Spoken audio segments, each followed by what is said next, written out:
আসসালামু আলাইকুম। Hello everyone, কেমন আছেন? আলহামদুলিল্লাহ আমি ভালো আছি।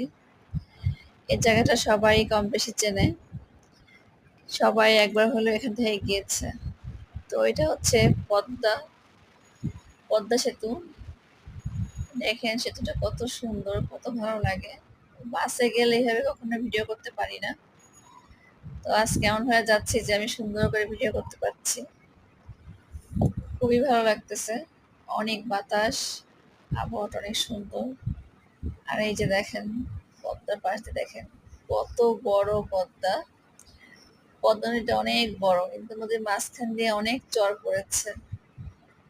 এত চর পড়েছে মনে হচ্ছে নদী মরে গিয়েছে, এরকম একটা ভাব মনে হচ্ছে।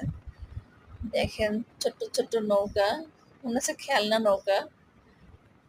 এত সুন্দর লাগতেছে, সব মাছ ধরা নৌকা। আর এই যে দেখেন সামনে কত বড় একটা চর, বিশাল চর।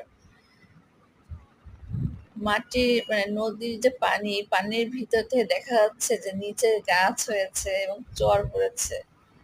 এত সুন্দর দৃশ্য, আমার অনেক ভালো লাগছে। মনে আছে ছবিটা আঁকানো, কেউ এঁকে রেখেছে এরকম মনে হচ্ছে। এই চরটা দেখে আমার চড়া যেতে খুব ইচ্ছা করতেছে।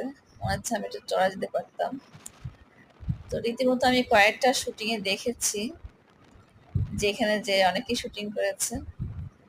তো অনেক ভালো লাগতেছে আমার কাছে।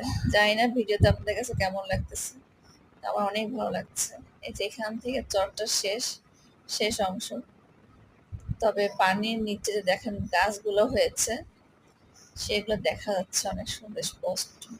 ওই পাশে আবার আরেকটা চর, মানে মাঝে কিছু অংশ পানি, আবার কিছু অংশ চর উঠেছে। দেখতে অনেক ভালো লাগতেছে, কিন্তু আমি জানি না এটা নদীর কোনো সমস্যা হয় কিনা। এই যে এইটা হচ্ছে আরেকটা চর। আর এই চরে দেখেন এত সুন্দর করে বালির উপরে গাছগুলা হয়েছে। আমি জানি না এটা কেউ আসলে এইভাবে গাছগুলো বুনেছে কিনা, নাকি এমনি হয়েছে প্রাকৃতিক ভাবে, আমি ঠিক বলতে পারছি না। তবে এত ভালো লাগতেছে, মনে হচ্ছে এক সারিবদ্ধ ভাবে গাছগুলো আছে।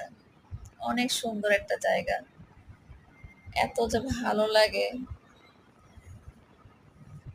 মাঝে মধ্যে মনে হয় কিরকম একটা চরের জায়গায় আমি একটু ঘর করে থাকতে পারতাম।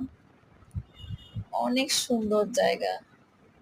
এই যে এখান থেকে আবার চর শেষ, আবার এখানে আবার নদী। কিন্তু নদীতে ভিতরে ভিতর ছোট ছোট চর আছে। মানে এখানে যে পানি নাই, পানি শুকিয়ে গেছে তা বোঝাই যাচ্ছে। অনেক সুন্দর দৃশ্য, মনোমুগ্ধকর একটা দৃশ্য।